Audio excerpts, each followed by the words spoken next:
el New England Journal of Medicine, se sacó en septiembre de este año. Digamos que no han cambiado como muchas cosas, únicamente ya han hecho como una serie de recomendaciones en cuanto a la profilaxis, en cuanto al tratamiento, en cuanto a la implementación pues, de las terapias oncoespecíficas, que es más o menos lo que se va a hacer énfasis durante la charla. Bueno, entonces en cuanto a la definición, digamos que el síndrome de lisis tumoral es un estado fisiopatológico que va a ocurrir cuando la capacidad del cuerpo para mantener la homeostasis de los electrolitos y el ácido úrico se ve abrumada como resultado principalmente de la destrucción de las células malignas. Y esa destrucción de células malignas, pues, subyacentemente lleva a la consiguiente pues, liberación masiva de contenido celular. Y dentro de ese contenido celular también van incluidos los ácidos nucleicos. Como consecuencia de eso, pues esa liberación abrupta de esos componentes intracelulares, de esas células neoplásicas, principalmente hay varios componentes que son fundamentales en la fisiopatología y en el curso clínico de la enfermedad, que es la uricemia, la potasemia, la fosfatemia, digamos que en menor medida, pues el calcio. Todas esas alteraciones electroquímicas pues, y metabólicas en el organismo van a llevar a un proceso pues, que conduce a una serie de complicaciones clínicas que van a llevar pues, principalmente a hiperuricemia, que la hiperuricemia puede causar la formación de cristales de urato en los tejidos y causar una lesión renal aguda subyacente. La hipercalemia, pues la hipercalemia básicamente lo que va a hacer es que va a favorecer alteraciones cardíacas principalmente, como lo son las arritmias y el paro cardíaco.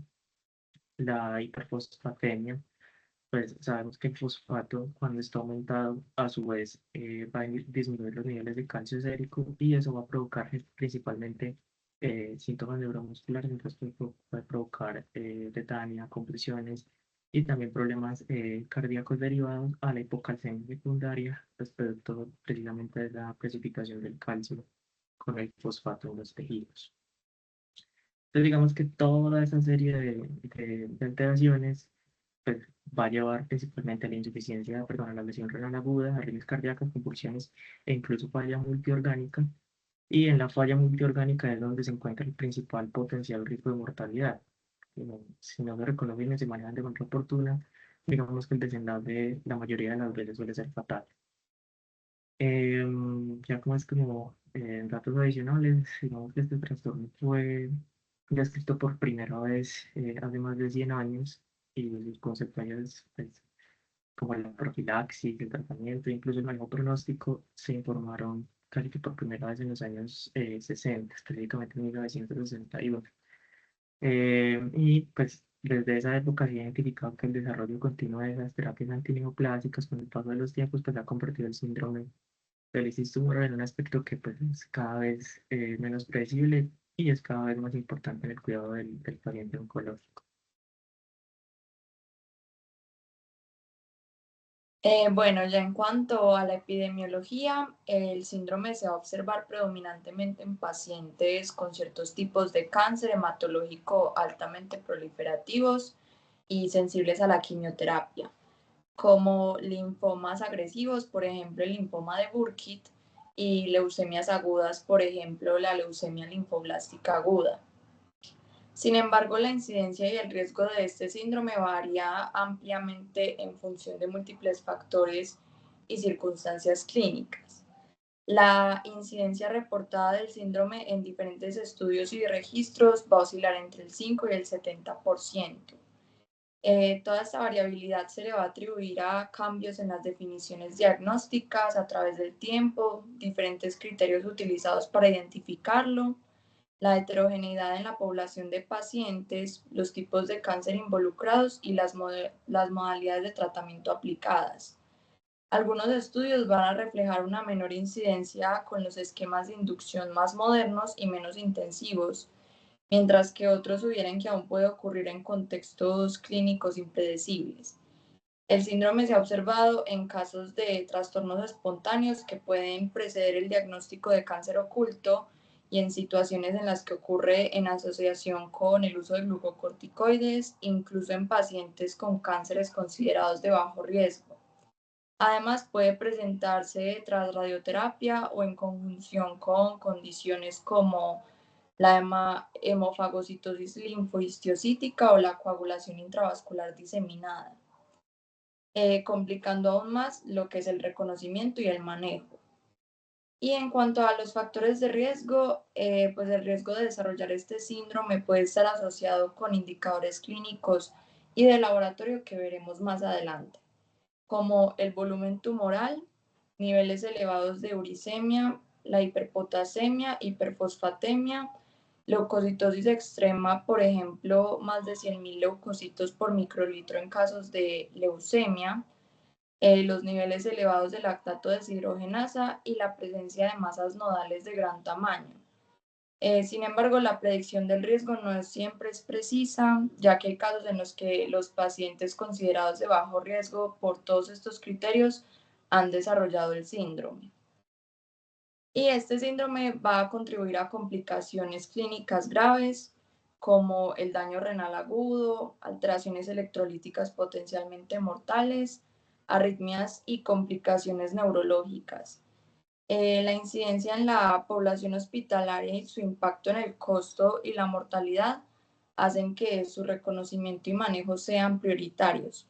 Pues es por ello que en el artículo se recomienda que, si bien la aparición y la gravedad del síndrome de lisis tumoral puede preverse razonablemente en función del tipo y el volumen del tumor, la intensidad del régimen de inducción y los valores de laboratorio previos al tratamiento y la función renal, pues los matices influyen en la predicción del riesgo, sobre todo con las nuevas terapias, por lo que la evolución y el seguimiento del riesgo deben considerarse en todo paciente con cáncer que esté lo suficientemente grave como para recibir la terapia antineoplásica inicial en el hospital.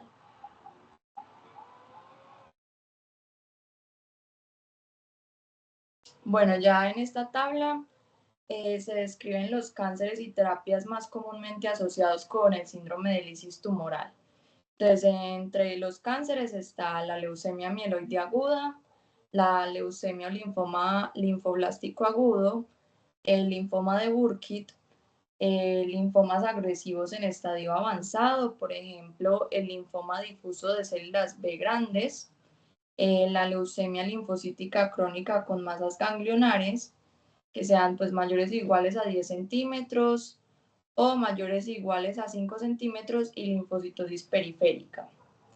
Y entre las terapias está la quimioterapia de inducción intensiva, la quimioterapia de inducción basada en las antraciclinas, la terapia de inducción intensiva y el venetoclax. Ya teniendo en cuenta esta tabla, uno puede decir que la identificación del riesgo del síndrome de lisis tumoral en estos pacientes puede variar según la carga tumoral y la intensidad de la terapia. También se recalca acá que las terapias de inducción y ciertos tratamientos dirigidos, especialmente en cánceres de alto volumen o altamente proliferativos, aumentan el riesgo de este síndrome, y que la evidencia citada incluye estudios retrospectivos y experiencia clínica que consolidan el vínculo entre estas neoplasias y terapias con el desarrollo del síndrome. Bueno, pues en cuanto a la fisiopatología, digamos que la fisiopatología pues, es un poco amplia, pero pues voy a tratar como de resumirlo un poco.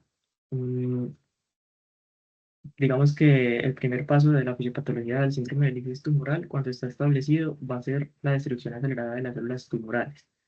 Recordando que dentro del síndrome, lo que mencionaba Violeta, ese síndrome suele ocurrir generalmente en neoplasias con una alta proliferación celular, sensibilidad a la quimioterapia o pues, principalmente también terapia de IGIS. Entonces, esa destrucción celular puede ser de dos formas: una destrucción celular que puede ser espontánea o una destrucción celular que puede ser inducida pues, principalmente por los tratamientos antiinflámatorios. Eso a su vez lleva a una lisis celular masiva que va a ser totalmente descontrolada y va a liberar grandes cantidades de componentes intracelulares, principalmente ácido nucleicos, potasio, fosfato y demás productos metabólicos, entre ellos eh, pues el ácido úrico.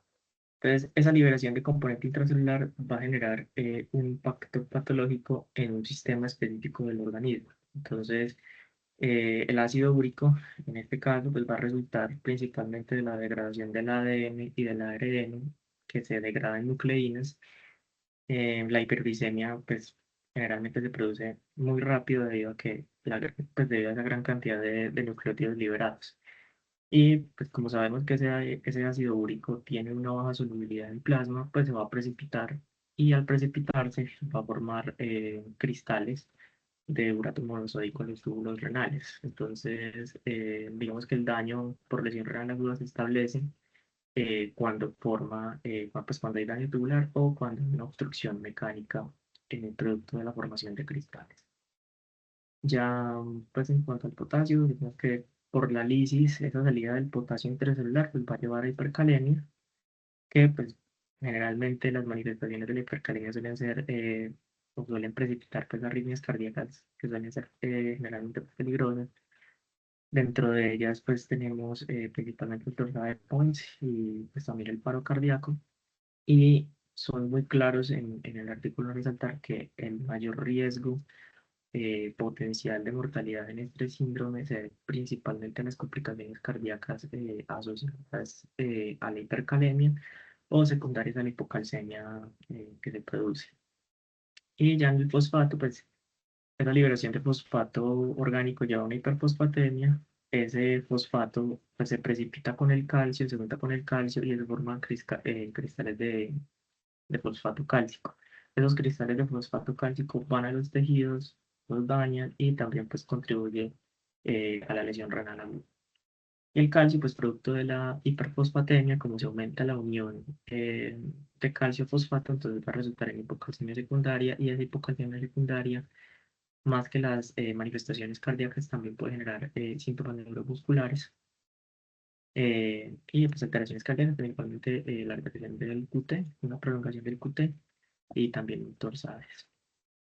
Y digamos pues que ya secundario como a esas consecuencias patológicas principales, se mencionan en esa revisión unos nuevos mecanismos de daño renal adicionales que se describen. El primero es, que es uno de los que ya más se conoce, es la cristalización y la obstrucción. Entonces, pues producto de la formación de cristales de ese ácido úrico y el fosfato de calcio, pues se va a precipitar a los túbulos renales y aparte de un daño mecánico por obstrucción, también va a generar una inflamación subyacente que va a llevar a lesión renal aguda. Y el segundo, que es el que se está estudiando, porque por el momento no hay más estudios al respecto, es el daño no cristalino. Ese daño no cristalino se ha observado principalmente con la acción de unas histonas extracelulares. Entonces, las histonas extracelulares, lo que se tiene hasta el momento es que producto de la lisis hay un aumento de histona extracelular, esa histona extracelular lleva un aumento de citolina proinflamatoria, eso activa el sistema inmune y la activación de ese sistema inmune junto con el estado proinflamatorio pues elevado va a contribuir a un estado proinflamatorio sistémico y el estado proinflamatorio sistémico lleva finalmente pues, al desenlace de la lesión renal aguda. Y mencionamos pues factores que aumentan, ¿no? Pues, la susceptibilidad y que agravan la fisiopatología. Siempre hay que tenerlos en cuenta en todo paciente oncológico que vaya a empezar una terapia oncoespecífica. Es un paciente que tenga insuficiencia renal previa, una fe renal, que haya depresión de volumen por deshidratación, que pues obviamente va a reducir el aclaramiento renal. También el uso de medicamentos nefrotóxicos como los AINES, los diuréticos o los inhibidores pues, de la enzima convertidora de angiotensina. Y principalmente lo que se describe son bases fisiopatológicas multifactoriales. Entonces, pueden presentar pacientes que presenten hipovolemia e hipotensión, pues que al disminuir ese filtrado glomerular producto de la hipovolemia relativa, pues van a dificultar la eliminación de los productos de lisis y esa disminución del filtrado glomerular pues va a favorecer la acumulación en la circulación y secundariamente en los tejidos.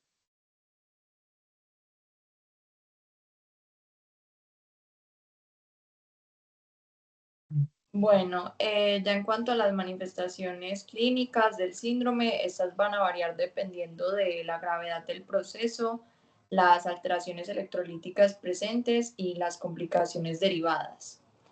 Entre las manifestaciones neuromusculares se tiene la hipocalcemia, que va a provocar temblor, parestesias, calambres musculares, tetania, espasmos musculares, convulsiones y alteraciones en el ritmo cardíaco con QT prolongado y arritmias.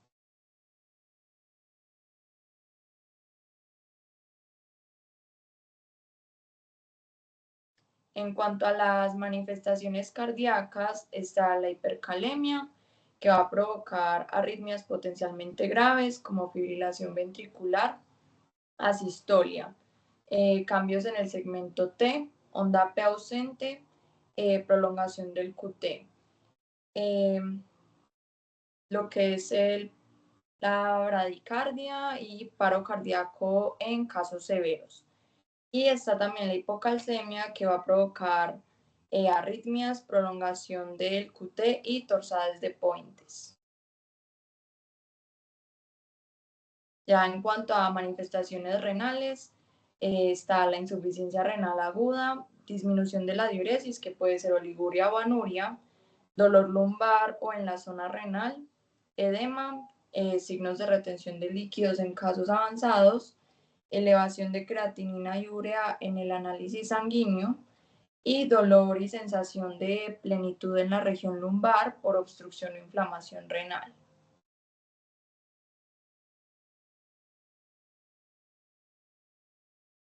Y ya como manifestaciones generales se va a tener fatiga, debilidad generalizada, hipertensión o hipotensión en casos complejos y síntomas asociados a complicaciones sistémicas como fiebre y malestar general. Bueno, es importante tener en cuenta que pues, los autores resaltaron que las manifestaciones clínicas y de laboratorio de este síndrome a menudo preceden o acompañan a los signos físicos, pero en casos severos pueden presentarse de manera aguda y grave, requiriendo entonces atención urgente, por lo que la identificación temprana de síntomas y signos es clave para el manejo oportuno y evitar complicaciones potencialmente fatales.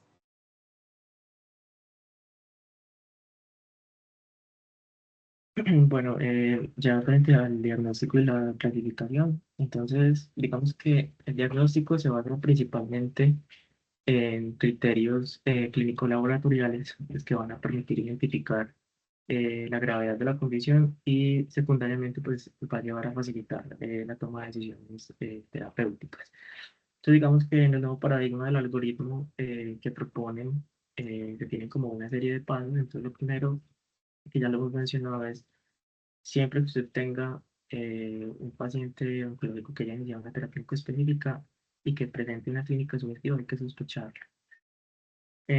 Con que estar pendiente a los signos y síntomas de alarma, sobre todo los síntomas tempranos, que suelen ser, pues, algunos son inespecíficos, que suelen ser pues, malestar, náuseas, vómitos, em, y pues también asociados a calambres musculares, o hay algunos que de inicio debutan con síntomas severos como algunas convulsiones, la presión renal aguda, las arritmias. Ayudas diagnósticas, pues lo que se debe de solicitar de rutina, generalmente pues, es un hemograma completo. Dentro del hemograma se recomienda buscar principalmente leucocitosis, por ejemplo, en el caso de pacientes que tengan leucemias o también trombocitopenia. Digamos que en el hemograma pues, no te hace un diagnóstico directo, pero sí va a ayudar a evaluar la carga tumoral y el estado general del paciente.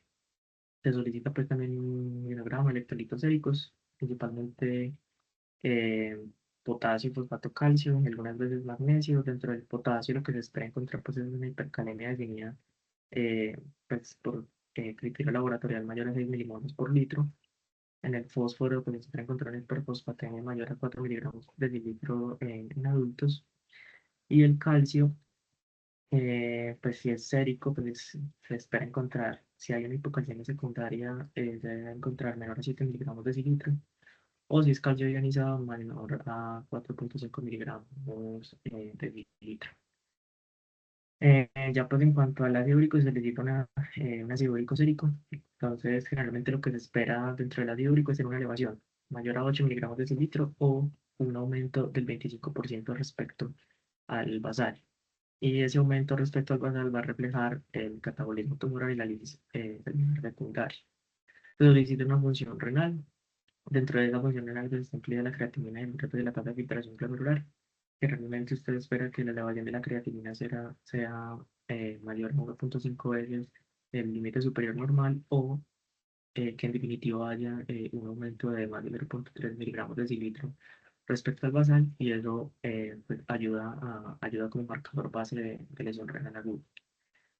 También para descartar se deben de enviar pruebas de coagulación, principalmente PT, PTT y fibrinógenos, porque como sabemos, dentro del síndrome de lisis tumoral, del conglomerado de lisis tumoral, puede venir enmascarado pues, principalmente dentro de una coagulación intravascular diseminada o una hematofagocitosis.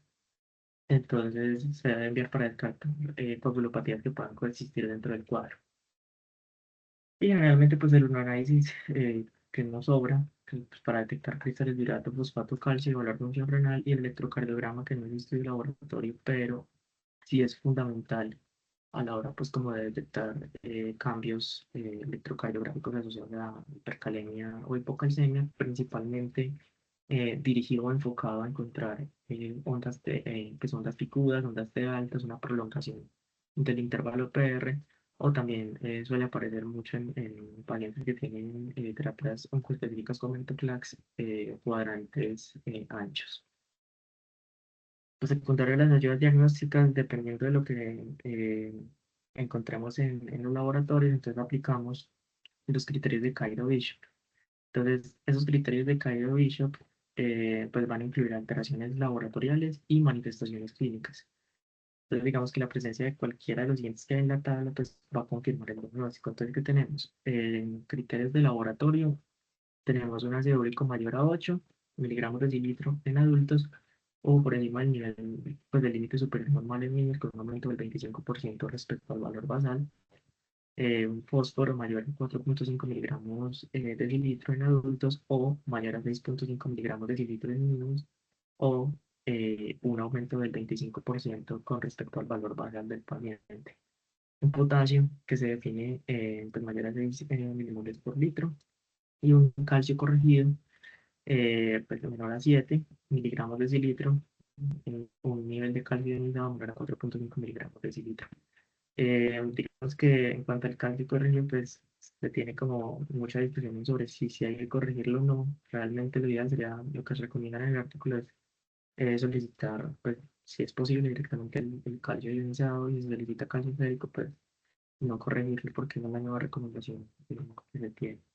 Y ya en cuanto a los criterios clínicos, entonces le tiene una lesión renal aguda definida por un nivel de creatinina 1,5 veces el límite superior normal o un aumento del nivel de creatinina mayor a 0,3 o una diuresis menor a 0,5 mililitros por kilo hora durante 6 horas o más. También tenemos una arritmia cardíaca o muerte súbita probable o definitivamente causada por la hiperfosfatemia o una arritmia cardíaca o una muerte súbita probablemente o definitivamente causada por una hipercalemia. Y finalmente una arritmia cardíaca o muerte súbita, convulsiones y manifestaciones neuromusculares como irritabilidad, hipotensión, insuficiencia cardíaca, que sean probables definitivamente causadas por la hipocalcemia. Entonces, dentro de estos criterios deben de cumplirse al menos dos criterios de laboratorio y un criterio clínico durante un periodo de 24 horas dentro de los 3 días previos o los 7 días posteriores al tratamiento pues, específico. Posterior pues, de haber clasificado el paciente sobre si tiene o no un síndrome de lisis tumoral establecido, pasamos a clasificarlo dentro de severidad y gravedad en base a esos criterios. ¿Para qué sirve clasificar la severidad? Principalmente para guiar el manejo clínico y definir el pronóstico del paciente. Entonces, se tienen 5 grados y dependiendo del grado en el que esté clasificado el paciente, es que usted toma una conducta terapéutica específica. Entonces, en el grado cero, digamos que son pacientes que no cumplen los criterios de laboratorio, es decir, tienen una creatinina menor a 1,5 veces el límite superior normal, no presentan una arritmia cardíaca y tampoco presentan convulsión o síntomas neuromusculares. El grado 1 presenta pues, criterios laboratoriales, generalmente deben de presentar una creatinina de 1,5 veces el límite superior normal, una arritmia cardíaca que no tenga, pues que no tenga una intervención indicada, y las manifestaciones neuromusculares pues están ausentes. El grado 2 hay criterios clínicos, perdón, criterios laboratoriales definidos o establecidos. Se define como una creatinina mayor a 1,5 pero menor a 3 veces el límite superior normal. Pueden presentar arritmias cardíacas que requieran una intervención médica que no es urgente, pero que está indicada. Y dentro del espectro de los síntomas neuromusculares, dentro de las convulsiones, pues una breve crisis epiléptica generalizada, una o más crisis epilépticas que estén bien controladas con el pues, tratamiento anticonvulsivo antes, o crisis epilépticas o crisis motoras focales, ¿sí? Que son muy frecuentes y que no van a interferir pues, en las actividades de la vida diaria del paciente.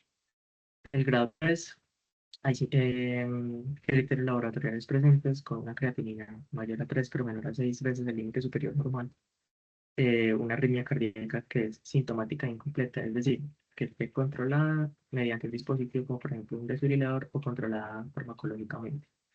Y en cuanto a las convulsiones, es una convulsión que presente alteración del estado de conciencia o una enfermedad o un trastorno convulsivo con crisis generalizadas que generalmente suelen ser interrecurrentes a pesar de las intervenciones médicas con el convulsivo antes.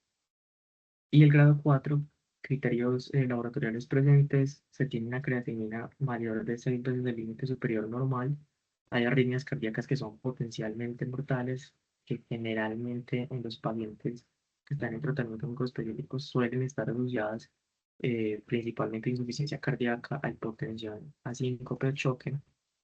Y en cuanto a las convulsiones, pues son convulsiones de cualquier tipo que sean prolongadas, repetitivas o que sean de difícil control. Pues, por ejemplo, pueden presentar un estado epiléptico o una epilepsia refractaria. Y el grado 5 pues hay criterios laboratoriales presentes, pero el grado 5 es incompatible con la vida. El grado 5 significa muerte. Y ya, según la clasificación del grado, entonces usted toma una conducta terapéutica. Entonces, el grado 0 para los pacientes grado 0 se recomienda inicialmente que tenga factores de riesgo para presentar síndrome de lisis tumoral. Se recomienda iniciar profilaxis. En el grado 1 y el grado 2, digamos que hay que hacer un discernimiento según la gravedad clínica entre iniciar una profilaxis y iniciar un tratamiento temprano si yo considero que el riesgo a deterioro a largo plazo pues, es muy alto. Y definitivamente el grado 3 y el grado 4 requieren pues, ya el tratamiento activo para síndrome del límite tumoral establecido y soporte intensivo. Bueno, ya en cuanto a la profilaxis y tratamiento, el objetivo de estos manejos es el de prevenir o minimizar las complicaciones metabólicas y renales, especialmente las alteraciones electrolíticas como la hiperuricemia, hipercalemia, hiperfosfatemia y la hipocalcemia secundaria, además de evitar el daño renal agudo.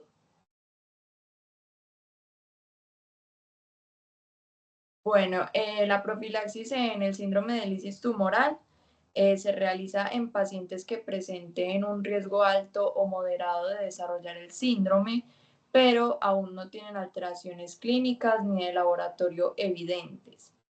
El objetivo es prevenir la aparición de cambios metabólicos peligrosos que puedan comprometer la función renal o causar complicaciones cardíacas y neurológicas. Entonces, entre los criterios para el inicio de la profilaxis se va a tener tumores con alto índice de proliferación o de gran volumen, tener una carga tumoral elevada, por ejemplo, leucocitosis, elevación de LDH o una hiperuricemia basal.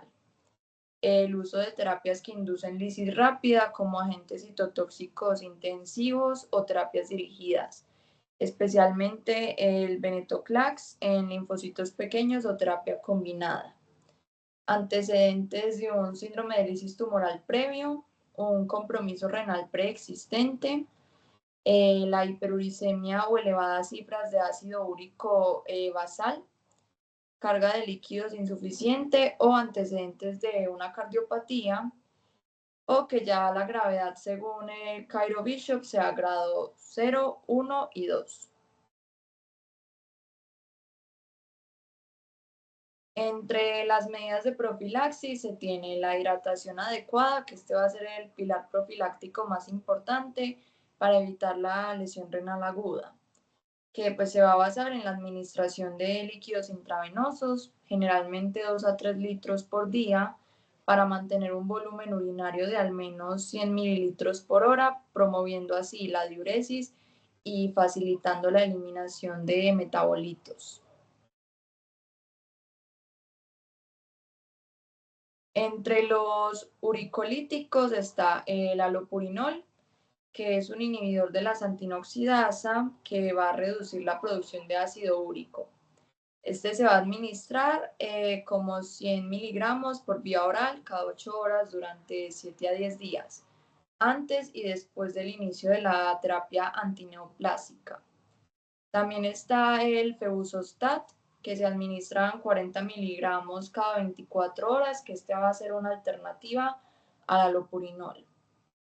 Y el Rasburicas, que este se va a utilizar o se va a preferir en pacientes con un alto riesgo o con hiperuricemia basal, que va a ser una enzima que degrada directamente el ácido úrico, logrando una rápida corrección de la hiperuricemia y previniendo la obstrucción tubular. Se puede administrar como dosis estándar 0,2 miligramos por kilo intravenoso una vez al día por 1 a 5 días o como una dosis única efectiva que serían 3 a 6 miligramos intravenoso en bolo, pero se debe tener en cuenta que no se da la rasburicas en pacientes con déficit de glucosa 6-fosfato deshidrogenasa.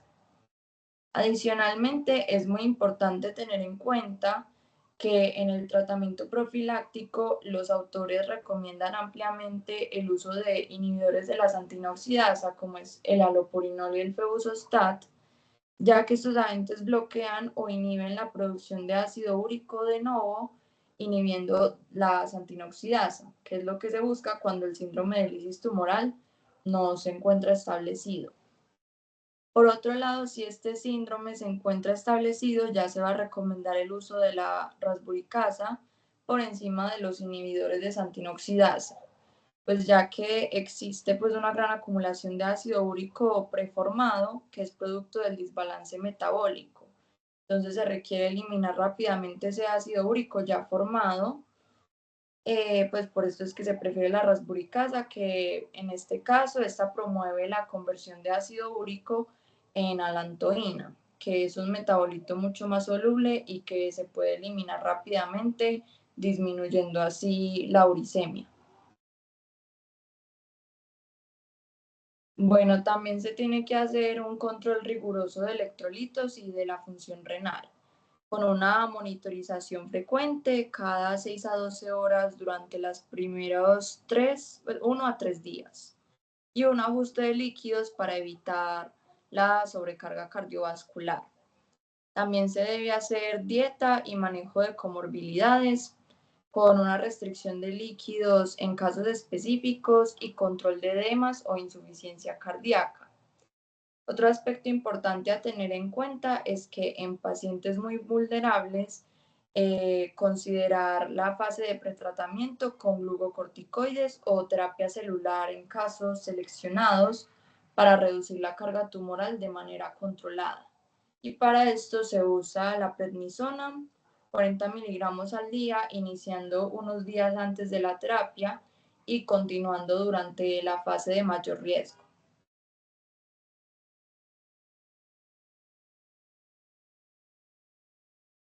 Bueno, digamos que ya en cuanto al tratamiento en sí del síndrome de lisis tumoral establecido, digamos que una vez se confirma o hay una sospecha elevada de síndrome de lisis tumoral, el tratamiento se va a enfocar principalmente en corregir las alteraciones metabólicas, en prevenir las complicaciones y en proteger la función renal. Entonces, digamos que dentro de las medidas generales, continuamos con lo que se estaba haciendo en la profilaxis del paciente, que es continuar con una hidratación intensiva, continuar a intensificar esa hidratación para promover diuresis y eliminar los metabolitos. Y ya si en algunos casos, que generalmente suelen ser pacientes muy refractarios, que no responden pues, a la terapia intravenosa, pues algunos suelen requerir diálisis e insuficiencia renal. Sigue progresando. Se hace un monitoreo frecuente de frecuencias pacientes. Acá el control es diferente como de la profilaxis. Se hace un control de electrolitos de función renal en base al peso, la diuresis y se hacen electrocardiogramas de edad, generalmente entre las primeras 24 a 72 horas, para vigilar el riesgo de complicaciones potencialmente mortales. Ya en cuanto pues, al manejo de las alteraciones específicas, entonces iniciando por la hiperuricemia, entonces ya en el síndrome del líquido tumoral establecido se prefiere la rasburicasa, pero como el ácido úrico ya está preformado, entonces toca reducirlo pues, más rápidamente. Digamos que las dosis pues, estándar que se utiliza generalmente son 0,2 miligramos por kilo intravenoso, una vez al día por unos 5 días, o también se puede optar por una alternativa en dosis única efectiva que es de 3 a 6 miligramos intravenoso en volumen. Generalmente eso es lo que se recomienda. Si definitivamente, pues, no sé, usted se encuentra en un sitio donde no haya republicadas, pues usted usa lo que haya. Realmente, si no hay republicadas, se prefiere pues, el allopurinol, que se utiliza pues 100 miligramos de hora cada 8 horas por 7 a 10 días. Eh, sí, por 7 a 10 días. Que es importante con la rasburicámida que se mencionaba ahora, tener presente en los antecedentes del paciente que no tenga déficit de glucosa y fosfato de deshidrogenasa. ¿Por qué? Porque cuando el ácido úrico por acción de la rasburicasa se convierte en alantoína, pues esa alantoína va a producir un agente oxidante, que es el peróxido de hidrógeno. Entonces, los pacientes que tengan déficit de glucosa y fosfato de hidrogenasa, pues son pacientes que van a tener glóbulos rojos susceptibles al daño oxidativo. Entonces, si los exponemos a agentes principales oxidativos como el peróxido de hidrógeno, pues esos glóbulos rojos, por un modo de decirlo, pues se van a endurecer, van a quedar atrapados y posteriormente van a destruir los macrófagos pues del vaso, de la médula ósea y del hígado, y eso va a llevar pues, a una rápida destrucción de los glóbulos rojos, lleva a hemólisis, y esa hemólisis secundariamente pues lleva anemia hemolítica, y secundariamente pues también puede producir methemoglobinemia, que es principalmente los glóbulos rojos, que son anormalmente altos de la hemoglobina oxidada. Entonces, digamos que hay que tener eso en cuenta. Ya en cuanto al manejo de la hipercalemia, entonces, digamos que esto es como una de las fases más críticas del tratamiento específico por alteración metabólica. Entonces, siempre en el manejo de la hipercalemia, se debe recibir un tratamiento urgente para reducir ese potasio sérico. Hay que monitorear al paciente con electrocardiograma y buscar señales específicas en el electrocardiograma de hipercalemia, ondas repetitivas, un PR prolongado, un QRS ancho, o por definición laboratorial o sintomática, pacientes que tengan un potasio mayor a 6 o que tengan síntomas. Entonces, generalmente uno implementa una serie de medidas seriadas de acuerdo a la gravedad o al nivel pues, de potasio que tenga, que son las siguientes. Entonces, lo primero pues, es administrar el gluconato de calcio al 10%. El gluconato de calcio se aplica 10 mililitros de intravenoso lento en 1 o 2 minutos y puede repetir si es necesario, pues uno vaya viendo como la condición clínica. Y se utiliza solución polarizante. La solución polarizante no es más que insulina con glucosa. Entonces se utiliza pues una dosis de 10 unidades de insulina regular, más 50 mililitros de dextrosa al 50% intravenoso. Ya si por comodidad se requiere pues una infusión continua, entonces se opta por 10 a 20 unidades internacionales en 500 mililitros de dextrosa para el 10% y no se pasa 100 mililitros por hora. El salbutamol nebulizado, pues el betagonista también ayuda pues como la eliminación de sus detritos. Se utilizan pues de 10 a 20 miligramos en 4 mililitros de solución salina. Es importante que sea nebulizado porque tiene mayor acción dentro del sistema betagonista. Y ya las otras dos opciones, pues dependiendo de la respuesta renal que tenga el paciente. Entonces, si el paciente pues vemos que responde bien a los tratamientos implementados y que va mejorando la función renal, podemos optar por el uso de furosemida, generalmente son de 20 a 40 miligramos intravenosos, y ya si definitivamente el paciente no responde o es refractario al tratamiento o tiene anuria severa, pues optamos por el diálisis. En cuanto a la hiperfosfatemia, digamos que la hiperfosfatemia, cuando está realmente muy elevada, lo que hay que hacer es principalmente utilizar quelantes de fósforo orales. La alternativa propuesta es Sevelamer, ese Sevelamer de titula, empezando pues por la dosis más baja e ir subiendo. dependiendo de las necesidades del paciente. Entonces, en realidad pues, son 800 miligramos hasta 1600 miligramos de oral cada 8 horas con las comidas, con las comidas. Y obviamente, pues tener dieta baja en fósforo. Y ya para el manejo de la hipocalcemia secundaria, que es importante con la hipocalcemia, que en el caso de la hipocalcemia solo tratamos los pacientes si tienen síntomas, no, o por alteraciones electrocardiográficas. ¿Para qué? Para evitar pues correcciones excesivas que puedan precipitar pues una litiasis renal o complicaciones adyacentes a la hipocalcemia. Y definitivamente el paciente que esté asintomático por causa de la hipocalcemia no se trata. Entonces, si hay convulsiones o arritmias, lo ideal es, igual que con hipercalemia, utilizar gluconato de calcio 10%, 10 mililitros en tratamiento lento, y si seguimos sintomáticos se puede repetir la dosis. Y ya para la insuficiencia renal, pues digamos que algunos pacientes dentro del curso clínico pues puede requerir diálisis en casos severos. Pues particularmente hay que estar vigilando constantemente si el paciente tiene oliguria, si hay un aumento excesivo de la creatinina, si tiene hiperacidemia o si hay una hipercalemia pues, de difícil manejo que suele ser refractaria.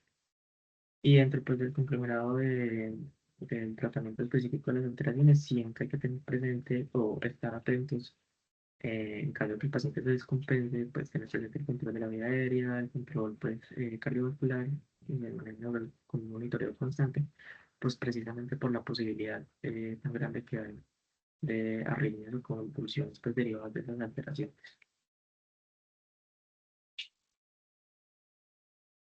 Y ya pues en cuanto, digamos, pues las novedades que se mencionan dentro del artículo, como las cosas nuevas que se están tratando de implementar, pues lo primero es la evolución de la epidemiología y la aparición pues, de nuevas características dentro del síndrome del límite tumoral. Entonces, antes la percepción que se tenía, pues tradicionalmente este síndrome se relacionaba era con cánceres que eran pues altamente proliferativos y que eran voluminosos, pues, linfoma de Burkitt o leucemia aguda donde ese proceso del inicio, ese proceso pues, del inicio tumoral solía ser predecible y directamente proporcional a esa carga tumoral.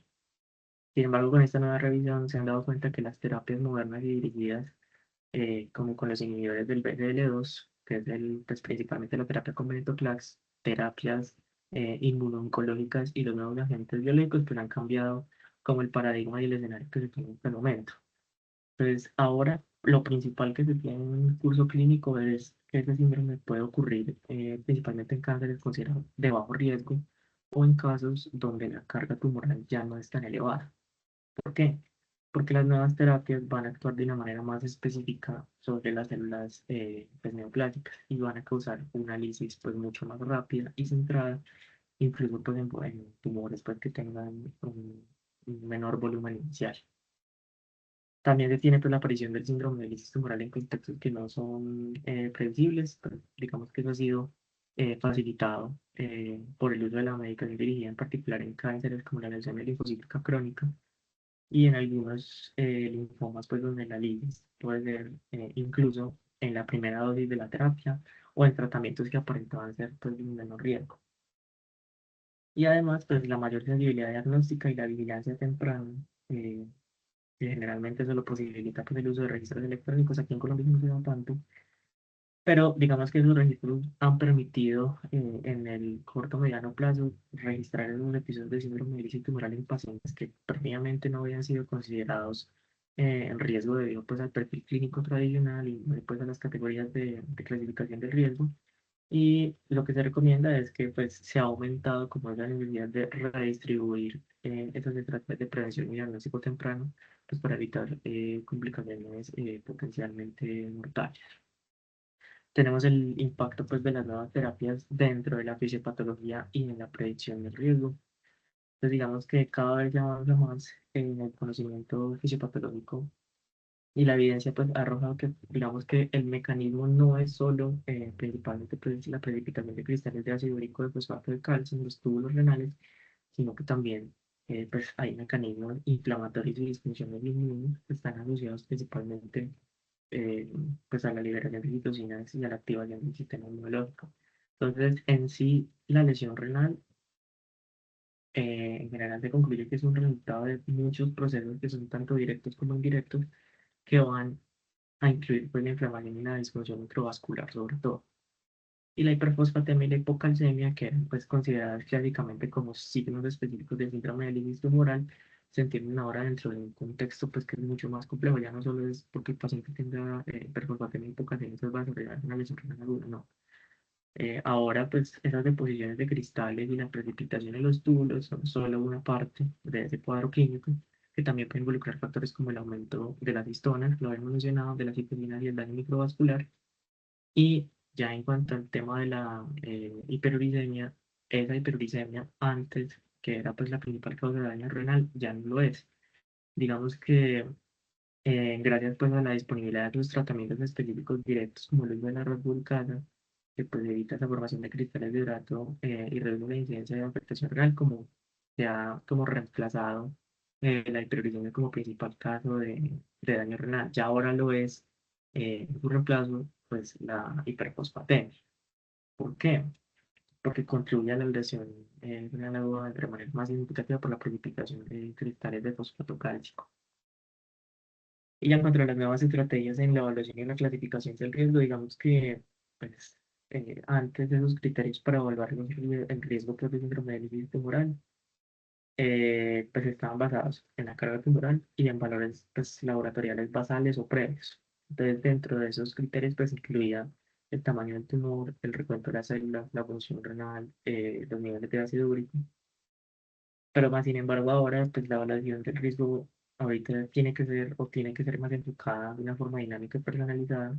Entonces, pues obviamente, pues tiene que incluir historia clínica, hay que hacer un seguimiento continuo en los pacientes oncológicos de cambios en los biomarcadores que tengan específicos para la enfermedad oncológica que tengan. Hay que pues, buscar activamente una respuesta temprana a la terapia y discriminar entre esos pacientes que realmente sí son pacientes con bajo y alto riesgo pues dependiendo del contexto clínico que tenga. Se recomienda pues también pues la monitorización en tiempo real, digamos que eso dentro de los nuevos paradigmas diagnósticos se ha vuelto como esencial, integrando pues el seguimiento a largo plazo del paciente, el seguimiento frecuente de los niveles de ácido úrico, fosfato y calcio, porque la predicción dentro de un criterio, dentro de un contexto clínico específico, pues va a ayudar o va a facilitar mejor a que se pongan intervenciones mucho más oportunas y mucho más rápidas para evitar o disminuir el riesgo de mortalidad. Y pues la otra recomendación que tiene es que antes solo teníamos en cuenta pacientes para síndrome de lisis tumoral en pacientes que tuvieran una clínica sospechosa, que tuvieran tumor de alto riesgo. Ahora ya se cambia la estrategia. Ahora todo paciente con cáncer que esté en tratamiento y mucho más pues que reciban pues, terapia dirigida a una oncológica, se debe de mirar su clasificación de riesgo y hacer el profilaxis si lo requiere.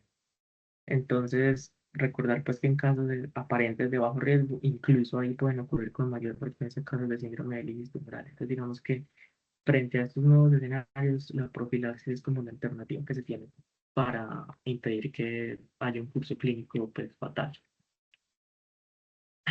Y ya en cuanto a pues, nuevas estrategias preventivas de optimización en el manejo de líquidos que se tienen.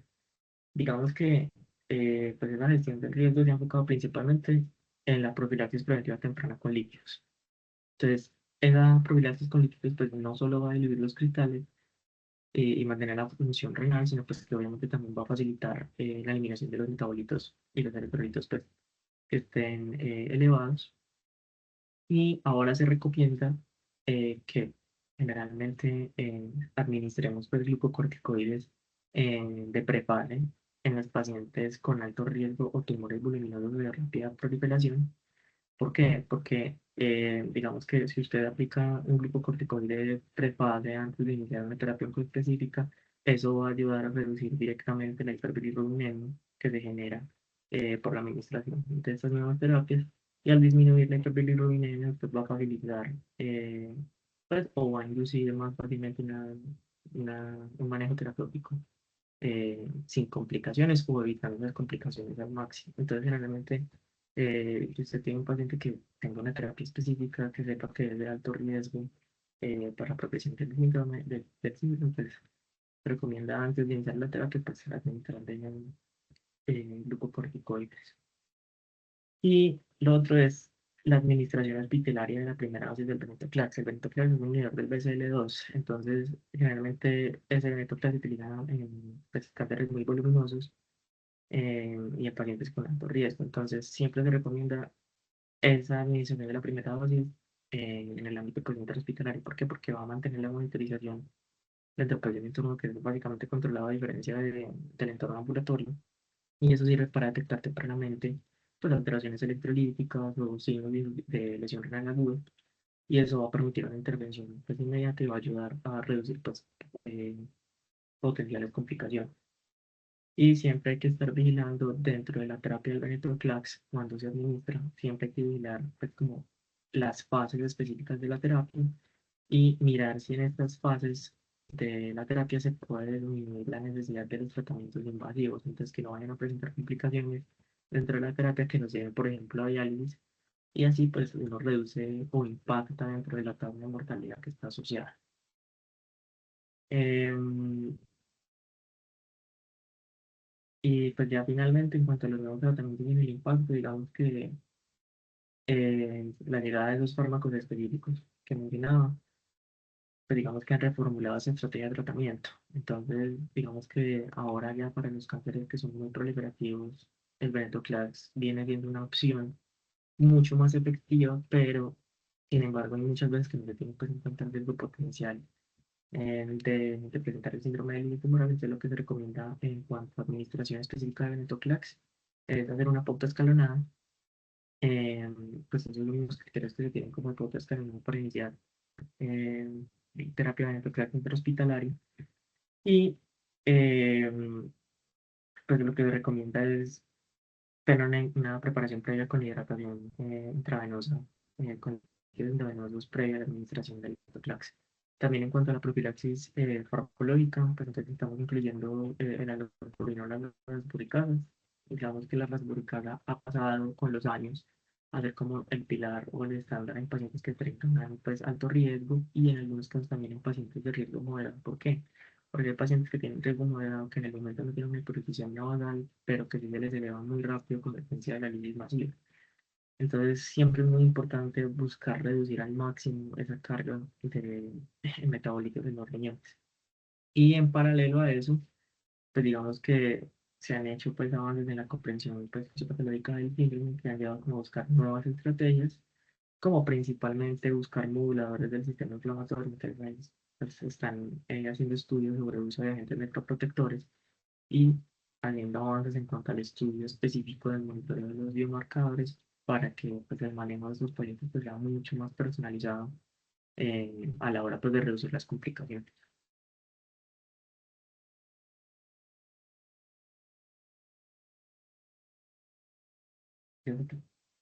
Bueno, y ya para terminar, pues puntos claves a tener en cuenta, se tiene que la epidemiología del síndrome de la lisis tumoral está evolucionando con la introducción de nuevas terapias. También que la aparición de este síndrome se ha convertido en un aspecto menos predecible, pero cada vez más importante en la atención de pacientes con cáncer. Que con la disponibilidad de la rasburicasa, la hiperfosfatemia ha reemplazado a la hiperuricemia como la principal causa de efectos nefrotóxicos en la lisis tumoral. Que una atención cuidadosa al manejo de líquidos y a la prevención de la sobrecarga de volumen puede disminuir el riesgo de muerte intrahospitalaria. Y por último, que en pacientes con leucemias agudas o linfomas agresivos, la citorreducción antes del inicio de la terapia de inducción específica para la enfermedad puede reducir la incidencia y la gravedad de la lisis tumoral posterior. Bien, muchas gracias.